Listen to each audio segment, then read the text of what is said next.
Tout de suite, j'inviterai Louise Nachet, candidate au doctorat au département de sciences politiques de l'Université Laval, à intervenir. Son intervention portera sur les discours aux intérêts, miner les terres autochtones pendant et après la pandémie de COVID-19. Ça risque d'être fort intéressant, cette intervention aussi.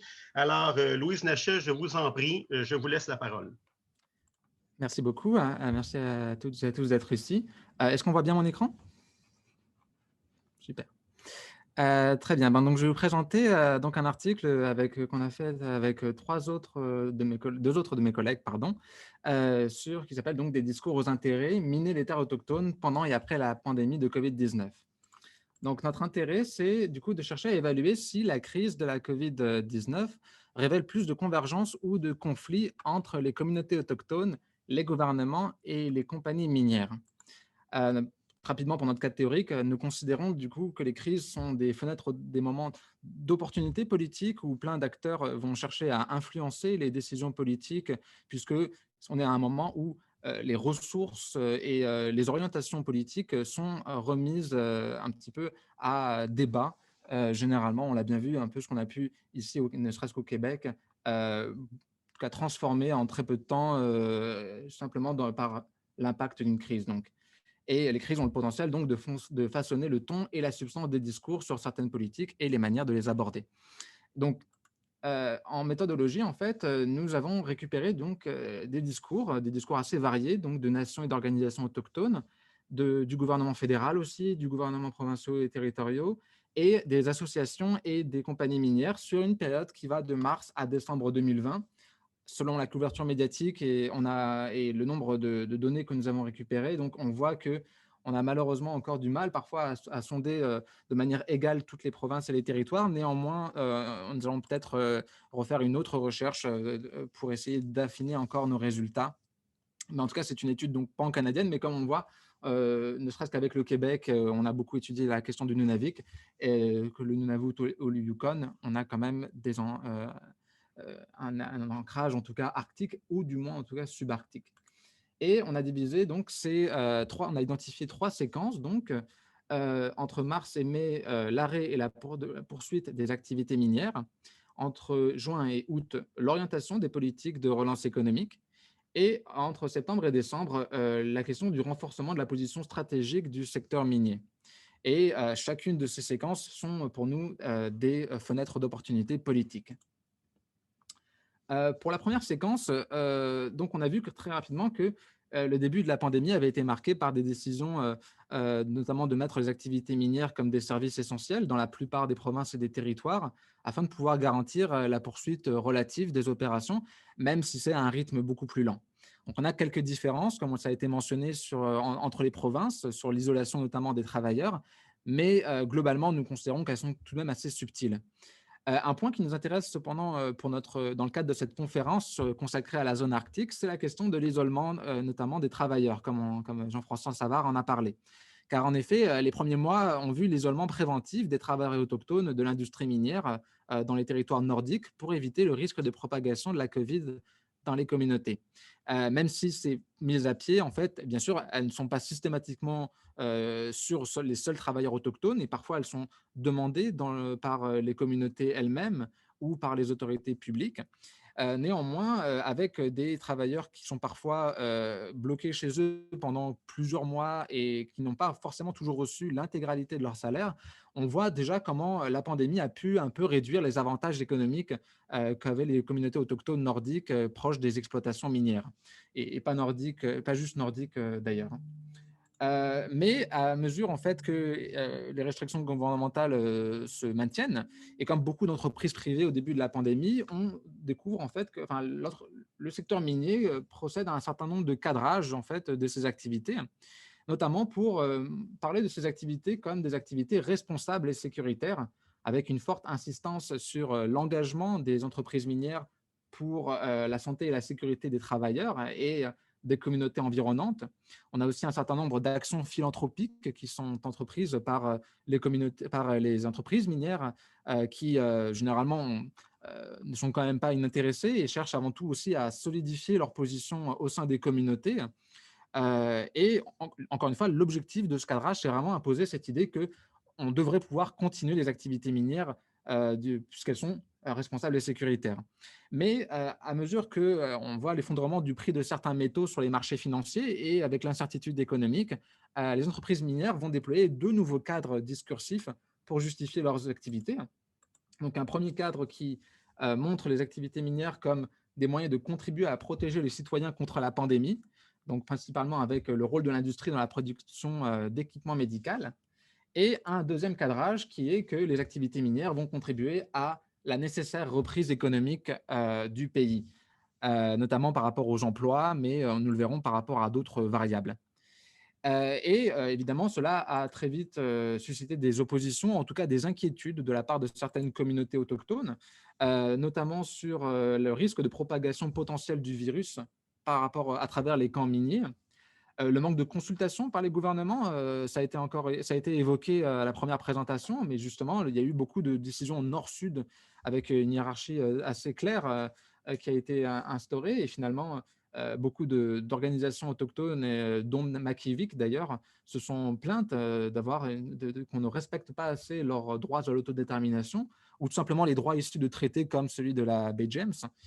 Et enfin, aussi des difficultés pour les communautés à évaluer correctement les projets miniers en temps de pandémie, parce que le personnel qui était souvent affecté à l'évaluation des projets a souvent été mis pour soutenir les services sociaux et sanitaires.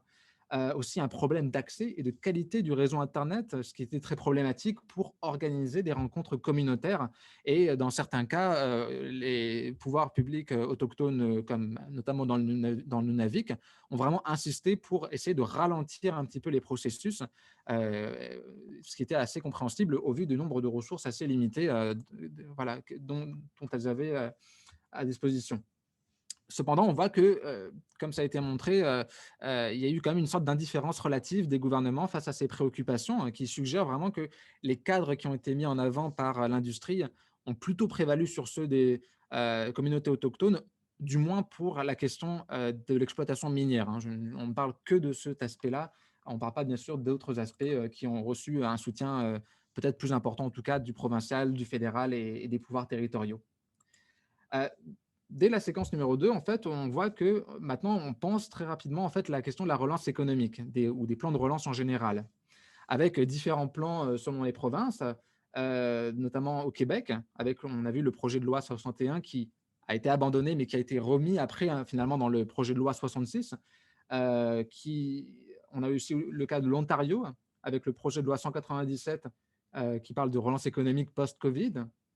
Et ces deux plans, en fait, ont tous reçu, on va dire, un accueil assez mitigé de la part des communautés et de leurs organismes, notamment au Québec de la PNQL, qui a encore une fois eu un peu de mal à voir en fait cette rhétorique très économiciste, très développement économique, avant peut-être la question des services sociaux et de tout un tas d'autres priorités qui étaient peut-être plus importantes pour les communautés en cette période. On le voit aussi en Alberta avec l'autorisation de l'exploration et de l'exploitation du charbon à ciel ouvert dans certaines parties des montagnes rocheuses, qui est suivi 2 semaines après par un projet de loi sur les infrastructures essentielles qui définit en fait tout un tas de mesures pour protéger les infrastructures de toute activité de protestation, de blocage notamment. Donc on voit que dans ces trois provinces, et notamment dans leur territoire nordique, on voit qu'il y a une logique tout de même à accélérer les projets d'infrastructure, accélérer éventuellement les projets aussi d'exploitation de ressources naturelles pour la relance économique et qui retrouve en fait une sorte d'opposition autochtone importante. Aussi dans d'autres provinces et territoires, comme ça a été mentionné, on voit le report de certaines taxes administratives, certains coûts de permis d'utilisation des terres, aussi des dépenses des budgets qui sont débloqués aussi par les parlements de certaines provinces comme au Terre-Neuve-Labrador, au Nunavut aussi, pour soutenir le secteur minier. Et la Colombie-Britannique, finalement, est la seule province à ne pas vraiment suivre cette voie-là dans cette période, puisqu'on voit à ce moment-là une réforme de la loi sur les mines qui tend plutôt à augmenter l'imputabilité hein, du secteur minier, Mais encore une fois, il ne faut pas non plus en tirer des conclusions trop hâtives parce que cette réforme était déjà en travail depuis 2014 après le désastre de la mine Paulet. Donc, on ne peut pas vraiment dire que c'était lié vraiment au contexte pandémique. Et dans la séquence numéro 3, on voit aussi du coup qu'après, à la rentrée, on voit un renforcement vraiment de la position stratégique du secteur minier, encore une fois, dont les intérêts sont très écoutés par rapport à ceux des communautés autochtones à ce moment-là, avec un quatrième cadrage peut-être un peu plus innovant celui-ci, qui est que les activités minières vont permettre de protéger les Canadiens contre les changements climatiques en fournissant tout un tas de matériaux nécessaires à la réduction des émissions de carbone, que ce soit pour les voitures électriques, les batteries ou les panneaux solaires. Et là encore, on voit un certain nombre de mesures. Je vous passe très rapidement, bien sûr, pour respecter le temps, mais on y va beaucoup plus en profondeur dans notre article, évidemment. Mais en Ontario, on voit déjà qu'il y a quand même une opposition qui se construit, puisqu'on a le lancement d'une action en justice contre le gouvernement et sa loi 197 par un groupe de Premières Nations. Donc on voit quand même que l'enthousiasme du gouvernement ontarien de Doug Ford sur les ressources naturelles n'est pas forcément partagé par tout le monde dans sa province. Néanmoins, au Québec, on revoit le projet de loi 66, qui est après suivi par d'autres projets qui, bien sûr, étaient présents, en discussion, bien sûr, avant la pandémie, mais ce qui nous a intéressé, c'est la question du timing, en fait, la question du moment de mettre ces projets à l'œuvre et surtout la manière dont ils étaient amenés par les discours, par les responsables politiques. Donc, on voit que finalement, une sorte d'intégration de tous ces plans avec les minéraux critiques et stratégiques, un plan d'économie verte, un plan d'action nordique, encore une fois, avec un focus très important sur les ressources naturelles. Comme ça a été assez bien dit d'ailleurs dans la présentation précédente, il y a assez peu finalement d'emphase qui est mise sur les services sociaux, peut-être, hein, sur tous les services éducation, sur les services sanitaires aussi, qui sont grandement manquants dans les communautés nordiques. On a aussi du coup des développements en Colombie-Britannique, mais on ne va pas forcément trop s'appesantir dessus. Mais tout ce qu'il faut retenir en fait de cette troisième phase, c'est qu'on a vraiment l'adoption de cadres discursifs de l'industrie qui paraît assez clair en fait par le gouvernement, avec finalement une assez faible intégration des cadres discursifs autochtones. Pour la fin de ma présentation, je voudrais très vite parler un petit peu finalement de l'après, de la question de l'après Covid. Puisqu'on voit du coup, voilà, là, je vous remets les cadrages successifs des activités minières. Donc, on voit qu'il y a quand même un cadrage assez amélioratif qui a été mis tout au long de l'année 2020 sur les entreprises minières et qui leur ont permis, quelque part, de former une coalition discursive, c'est-à-dire avec le gouvernement, c'est-à-dire voilà, le gouvernement et l'industrie parlaient vraiment d'une même voix pour pouvoir avancer les intérêts du secteur minier, parfois en ignorant un petit peu aussi les oppositions ou au moins les inquiétudes. Ce n'est pas tout le temps des oppositions, bien sûr, et toutes les communautés autochtones ne sont pas toutes vent debout contre l'exploitation minière, mais ça ne veut pas dire qu'il n'y a pas des réserves parfois qui sont exprimées sur la manière dont on mène le développement minier. Mais bien sûr, je ne voudrais pas non plus qu'on pense que tout est lié juste à la pandémie. Le contexte est aussi beaucoup plus large, puisqu'en fait, ça semble vraiment dans une idée déjà de restructuration de la chaîne d'approvisionnement de l'industrie automobile canadienne, qui se met de plus en plus à l'électricité. Donc, il faut miner plus de matériaux, notamment des terres rares, du lithium, tout un tas d'autres minéraux, mais aussi les ambitions commerciales du secteur minier canadien, et notamment avec l'arrivée au pouvoir de Biden les plans de relance de l'Union européenne. On voit que l'Union européenne prend à peu près le même chemin que le Canada en termes de relance, à savoir, enfin, de relance post-Covid, à savoir une relance qui devrait être verte et du coup qui doit nécessiter beaucoup de matériaux pour la question des voitures électriques notamment. Et on voit aussi qu'il y a une question de la reconfiguration des économies provinciales et territoriales. On peut penser notamment à l'Alberta, où il y a la question voilà, de la baisse du secteur pétrolier relative, hein, bien sûr, mais au profit du secteur minéral. Et finalement, on voit vraiment ce glissement du remplacement des énergies fossiles par l'exploitation minérale. Pour alimenter, bien sûr, une économie verte, donc avec un triptyque relance économique, développement durable et réconciliation autochtone, dont je n'apprendrai à personne que des fois, l'articulation de ces 3 points peut être un peu hasardeuse, un peu contradictoire, parfois compliquée, au moins, si on veut rester dans les termes les plus diplomatiques qui soient. Et finalement, on se demande à quel point on ne va pas sur une sorte d'extractivisme décarboné. Donc, on a un futur post-Covid pour les communautés arctiques et subarctiques qui se caractérise, est pour l'instant en train de se caractériser par un intérêt croissant pour les ressources du territoire et une exploitation minière qui va être accrue. Et bien sûr, la question n'est pas de dire qu'aucune exploitation minière ne peut être bénéfique aux communautés autochtones. On le voit bien sûr dans le cas dans le Nunavik où justement les pouvoirs publics et les pouvoirs qui sont donnés aux autorités locales permettent tout de même d'avoir un certain pilotage et un certain contrôle sur ces activités, mais on sait bien qu'il y a encore des grandes différences entre les communautés autochtones au Canada et donc on pourrait se demander à quel point l'après-Covid n'est pas aussi n'amènera pas un nouvel intérêt, une nouvelle gold rush, mais pour les minéraux en Arctique, avec les conséquences potentiellement négatives pour les communautés s'il n'y a pas, bien sûr, un certain nombre de garde-fous. Je vais arrêter là, on aura sûrement l'occasion d'en parler en question. Merci pour votre attention. Merci beaucoup, Louise Nachet. Beaucoup de défis qui sont mis en lumière, environnementaux, développement durable, autonomie avec la question des Premières Nations.